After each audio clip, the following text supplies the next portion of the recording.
ओम शांति। आज है 1 जुलाई, शिव बाबा की साकार मुरली।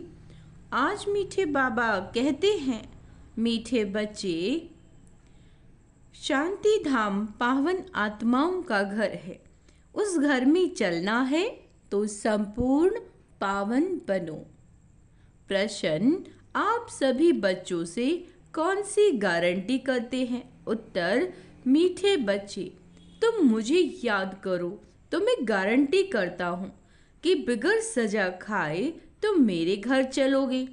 तुम एक बाप से दिल लगाओ, इस पुरानी दुनिया को देखते भी नहीं देखो। इस दुनिया में रहते पवित्र बनकर दिखाओ तो बाबा तुम्हें विश्व की बादशाही अवश्य देंगे। ओम शांति। रूहानी बच्चों से रूहानी बाप पूछ रहे हैं। यह तो बच्चे जानते हैं, बाप आया है हम बच्चों को घर ले जाने के लिए। घर जाने की दिल होती है? बाबा पूछ रहे। वह है सब आत्माओं का घर। यहाँ सब जीव आत्माओं का घर एक नहीं है। यह तो समझते हो, बाप आया हुआ है, निमंत्रण बुलाया है। निमंत्रण पर बाप को हमको घर अर्थात शांति धाम ले चलो। अब बाप कहते, अपने दिल से पूछो, हे आत्माएं, तुम पतित कैसे चल सकोगी? पावन तो जरूर बनना है। अब घर चलना है और तो कोई बात नहीं कहते। भक्ति मार्ग में तुमने इतना समय पुरुषार्थ किया, किसके लिए? मुक्ति के लिए। तो अब बाप पूछते हैं, घर चलने का विचार है? बच्चे कहते हैं, बाबा इसके लिए ही तो इतनी भक्ति की है। ये भी जानते हो, जो भी जीव आत्माएं हैं सबको ले चलना है। क्या कह रहे हैं बाबा? जो भी जीव आत्माएं हैं, परंतु पवित्र बनकर घर जाना है। फिर अपवित्र, बाबा कहते फिर पवित्र आत्माएं ही पहले पहले आती हैं। अपवित्र आत्माएं, बाबा कहते, तो घर में रह नहीं सकती। अभी जो भी करोड़ों आत्माएं हैं सबको घर जरूर जाना है। उस घर को शांति धाम व वानप्रस्थ कहा जाता है। हम आत्माओं को पावन बनकर पावन शांति धाम जाना है। बस कितनी सहज बात है। वह है पावन शांति धाम आत्माओं का। वह है पावन सुख धाम जीव आत्माओं का। यह है पतित दुख धाम जीव आत्माओं का। इसमें मूंझने की तो बात ही नहीं। शांति धाम जहाँ सब पवित्र आत्माएं निवास करती हैं, वह है आत्माओं की पवित्र दुनिया, वॉइसलेस इनकॉर्पोरियल वर्ल्ड। यह पुरानी दुनिया है सब जीव आत्माओं की। सब पतित हैं। अब बाप आए हैं आत्माओं को पावन बनाकर पावन दुनिया शांति धाम में ले जाने। फिर जो राजयोग सीखते हैं वही पावन सुख धाम में आएंगे। यह तो बहुत सहज है, इसमें कोई भी बात का विचार नहीं करना। बुद्धि से समझना है, हम आत्माओं का बाप आया हुआ है हमको पावन शांति धाम में ले जाने। वहां जाने का रास्ता जो हम भूल गए थे, सो अब बाप ने बताया। कल्प कल्प में ऐसे ही आता हूँ। हे बच्चे, मुझ शिव बाबा को याद करो। सर्व का सद्गति दाता एक सद्गुरु है। वही आकर बच्चों को पैगाम अथवा श्रीमत देते हैं कि बच्चों, अभी तुमको क्या करना है। आधा कल्प तुमने बहुत भक्ति की, दुख उठाया, खर्चा करते करते कंगाल बन गए। आत्मा भी सतो प्रधान से तमो प्रधान बन गई। बस ये थोड़ी बात ही समझने की है। अब घर चलना है व नहीं? हाँ बाबा, जरूर चलना है। वह हमारा स्वीट साइलेंस होम है। यह भी समझते हो बरोबर। अभी हम पतित हैं, इसीलिए जा नहीं सकते। अब बाप कहते, मुझे याद करो तो तुम्हारे पाप कट जाएंगे। कल्प कल्प यही पैगाम देता हूँ, अपने को आत्मा समझो, यह देह तो खल्लास हो जानी है, बाकी आत्माओं को वापस जाना है। उनको कहते हैं निराकारी दुनिया। सब निराकारी आत्माएं वहाँ रहती है, वह घर है आत्माओं का। निराकार बाप भी वहाँ रहते हैं। बाप आते हैं सबसे पिछाड़ी में। क्यों? क्योंकि फिर सबको वापस ले जाना है। एक भी पतित आत्मा रहती नहीं है। इसमें कोई मूंझने की व तकलीफ की बात नहीं है। गाते भी हैं, हे पतित पावन, आकर हमको पावन बनाए, साथ ले चलो। सबका बाप है ना। फिर जब हम नई दुनिया में पाठ बजाने आते हैं तो बहुत थोड़े रहते हैं। बाकी इतनी करोड़ों आत्माएं कहाँ जाकर रहती हैं, यह भी जानते हो। सतयुग में थोड़ी जीव आत्माएं थी, छोटा झाड़ था, फिर वृद्धि को पाया। झाड़ में अनेक धर्मों की वैरायटी है, उसको ही कल्प वृक्ष कहा जाता है। बाप कहते, कुछ भी अगर नहीं समझते हो तो पूछ सकते हो। कई कहते, बाबा हम कल्प की आयु 5000 वर्ष कैसे माने? तो बाबा बोले, अरे बाप तो सत्य ही सुनाते हैं, चक्र का हिसाब भी बताया। इस कल्प के संगम पर ही बाप आकर दैवी राजधानी स्थापन कर रहे हैं, जो अभी नहीं है। सतयुग में क्या कह रहे हैं बाबा? सतयुग में फिर एक दैवी राजधानी होगी। इस समय तुमको रचता और रचना का ज्ञान सुनाते हैं। बाप कहते हैं, मैं कल्प के संगम युगे आता हूँ, नई दुनिया की स्थापना करता हूँ। पुरानी दुनिया खत्म हो जानी है ड्रामा प्लान अनुसार। नई से पुरानी, पुरानी से नई बनती है। इसके 4 भाग भी पूरे हैं, जिसको स्वास्तिका भी क्या कहते हैं? स्वास्तिका भी कहते हैं, परंतु समझते कुछ भी नहीं है। भक्ति मार्ग में तो जैसे गुड़ियों का खेल करते हैं। बाबा कहते, अतः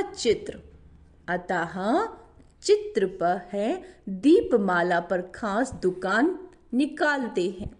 अनेक चित्र हैं। बाबा कहते, अभी तुम समझ गए हो। एक है शिव बाबा और हम बच्चे। फिर यहाँ आओ तो लक्ष्मी नारायण का राज्य, फिर राम सीता का राज्य, फिर बाद में और धर्म आते हैं, जिससे तुम बच्चों का कनेक्शन ही नहीं। वह अपने अपने समय पर आते हैं। फिर सबको वापस जाना है। कहाँ जाना है? घर जाना है। तुम बच्चों को भी अब घर जाना है। ये सारी दुनिया विनाश होनी है। अब इसमें क्या रहना है? इस दुनिया से दिल ही नहीं लगती। दिल लगनी है एक माशूक से। वह कहते, मुझ एक के साथ दिल लगाओ तो तुम पावन बन जाओगे। अब बहुत गई, थोड़ी रही है ना। बाबा कहते, थोड़ी रही। टाइम जाता रहता है। योग में नहीं रहे होगे तो फिर अंत में बहुत पश्चाताप करेंगे, सजा खाएंगे, पद भी भ्रष्ट हो जाएगा। यह भी तुमको अभी मालूम पड़ता है कि अपना घर, क्या कहते हैं बाबा, कि अपना घर छोड़े हमको कितना समय हो गया। घर जाने के लिए ही तो माथा मारते हैं। बाप भी घर में ही मिलेगा। बाबा कहते, सतयुग में तो नहीं मिलेगा। मुक्ति धाम में जाने के लिए मनुष्य कितनी मेहनत करते हैं, उसको कहा जाता है भक्ति मार्ग। अभी भक्ति मार्ग खल्लास होना है ड्रामा अनुसार। अभी मैं तुमको घर ले जाने के लिए आया हूँ। जरूर ले जाऊंगा। जितना जो पावन बनेंगे उतना उच्च पद पाएंगे, इसमें मूंझने की बात ही नहीं। बाप कहते हैं, बच्चे तुम मुझे याद करो, मैं गारंटी करता हूँ तुम बिगड़ सजा खाए घर चले जाएंगे। याद से तुम्हारे विकर्म विनाश होंगे। अगर याद नहीं करेंगे तो सजाएं खानी पड़ेंगी, पद भी भ्रष्ट हो जाएगा, है ना। तो बाबा कहते पद भी क्या हो जाएगा, भ्रष्ट हो जाएगा। हर 5000 वर्ष बाद मैं यही आकर समझाता हूँ। मैं अनेक बार आया हूँ तुमको वापस ले जाने। तुम बच्चों की हार जीत का पाठ बजाते हो, फिर मैं आता हूँ ले जाने। यह है पतित दुनिया, इसीलिए गाते भी हैं पतित पावन आओ। हम विकारी पतित हैं, आकर निर्विकारी पावन बनाओ।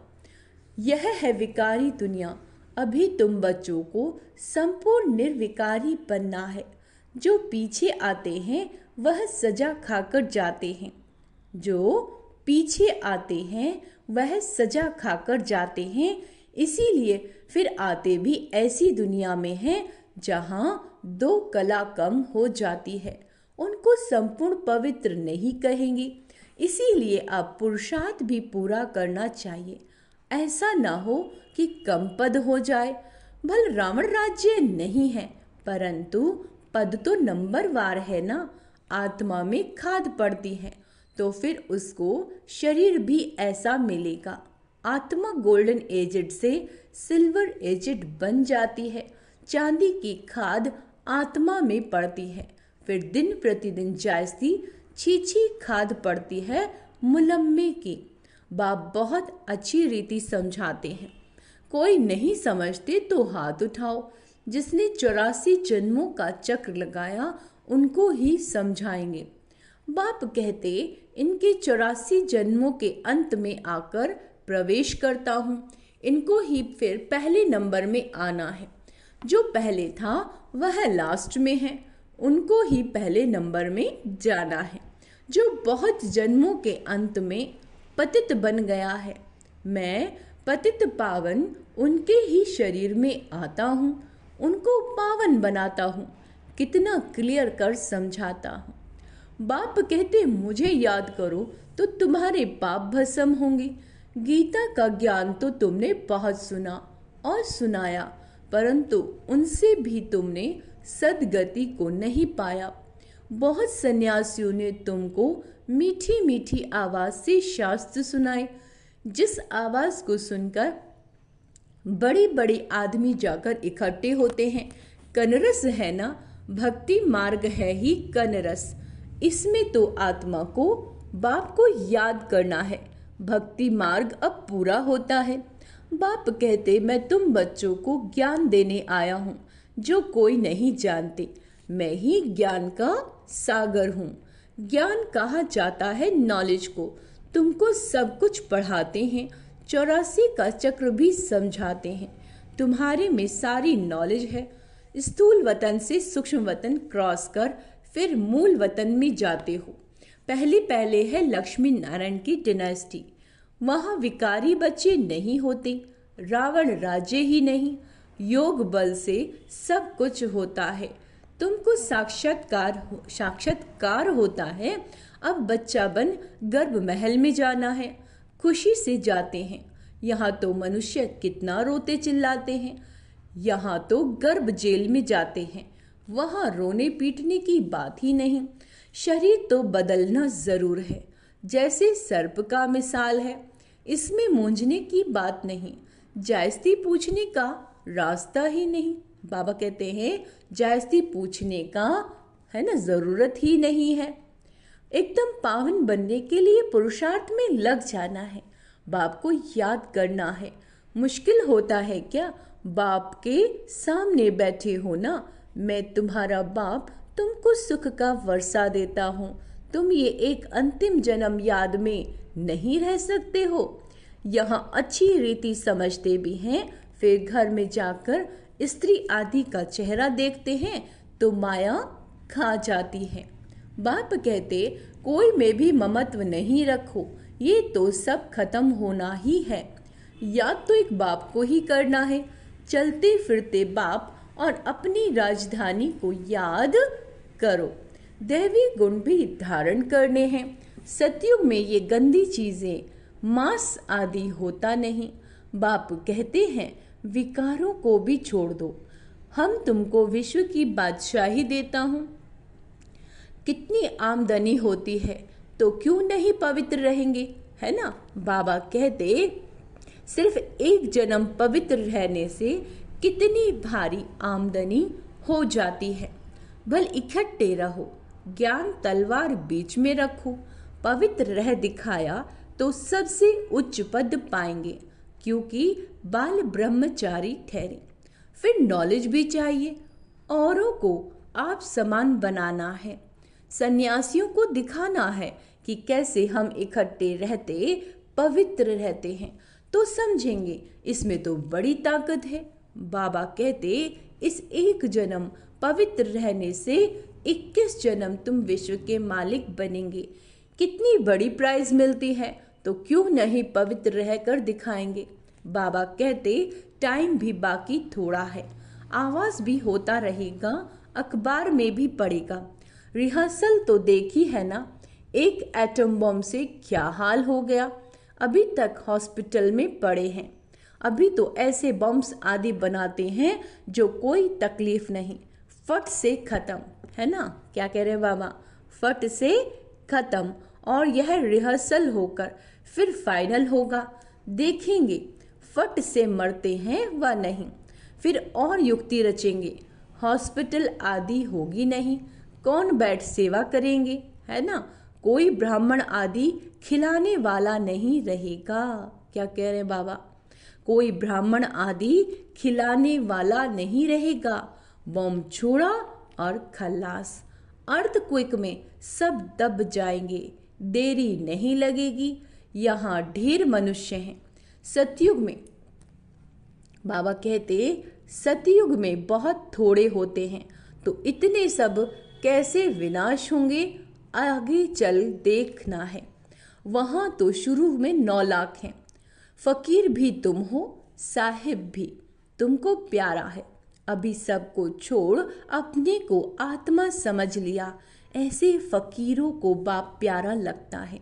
सतयुग में बहुत छोटा सा झाड़ होगा, है ना। बातें तो बहुत समझाते हैं, जो भी एक्टर्स हैं सब आत्माएं अविनाशी हैं, अपना अपना पार्ट बजाने आती हूँ। कल्प कल्प तुम ही आकर बाप से स्टूडेंट बन पड़ते हो। जानते हो बाबा हमको पवित्र बनाकर साथ ले जाएंगे। बाबा भी ड्रामा अनुसार बंधायमान है, सबको वापस जरूर ले जाएंगे। इसीलिए बाबा कहते नाम ही है पांडव सेना। तुम पांडव क्या कर रहे हो, तुम बाप से राज्य भाग्य ले रहे हो बहु कल्प पहले मिसल, नंबरवार पुरुषार्थ अनुसार। अच्छा, मीठे मीठे सिक्के लदे बच्चों प्रति माता पिता बाप दादा का याद प्यार और गुड मॉर्निंग। रूहानी बाप की रूहानी बच्चों को नमस्ते। हम रूहानी बच्चों की रूहानी बाप दादा को याद प्यार गुड मॉर्निंग नमस्ते मीठे बाबा। शुक्रिया बाबा, शुक्रिया। धारणा के लिए मुख्य सार, बाप का प्यारा बनने के लिए पूरा फकीर बनना है। देह को भी भूल स्वयं को आत्मा समझना ही फकीर बनना है। बाप से बड़ी ते बड़ी प्राइज लेने के लिए संपूर्ण पावन बनकर दिखाना है। कोई कैसी भी आत्मा हो, कैसा भी, हमारा एक भी संकल्प व्यर्थ या नेगेटिव ना हो, है ना, पॉजिटिव होना चाहिए।